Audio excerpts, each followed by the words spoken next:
Orangi town frontier colony में शौहर ने तशद्दुद का निशाना बनाने के बाद तेज़धार आला की मदद से गर्दन पर वार करके बीवी को कत्ल कर दिया और मौके पर से फरार हो गया। रिपोर्ट के मुताबिक जुमेरात की सुबह पीराबाद थाने के इलाके औरंगी टाउन फ्रंटियर कॉलोनी सुबहान मस्जिद सीढ़ी बाबा मज़ार के करीब घर से खातून की तशद्दुद ज़दा और गला कटी लाश बरामद हुई। लाश मिलने की इतला पर पुलिस मौके पर पहुंच गई और पुलिस ने खातून की लाश को चीपा एम्बुलेंस के जरिए अब्बासी शहीद अस्पताल मुंतकिल कर दिया। खातून की शनाख्त मिल्कियात बीबी ज़ौजा शुएब के नाम से की गई।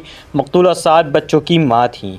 SHO पीराबाद अनीसुर रहमान ने बताया कि मकतूला खातून को सोते हुए उसके शौहर शुएब ने पहले सर पर पत्थर मारा और फिर तेज़ धार आला की मदद से गर्दन पर वार करके कत्ल कर दिया। बीवी को कत्ल करने के बाद मुलजिम शुएब मौके पर से फरार होने में कामयाब हो गया। उन्होंने बताया कि मुलजिम शौहर फ्रूट का ठेला लगाता है। इब्तदाई तफ्तीश के दौरान खातून के कत्ल की वजह गुर्बत के बाइस घरेलू झगड़े मालूम होते हैं। उन्होंने बताया कि पुलिस ने जायब वक़्वा से शवाहिद इकट्ठा करके वाक़े की तफ्तीश शुरू कर दी है और मफरूज शौहर की गिरफ्तारी के लिए छापे मारे जा रहे हैं।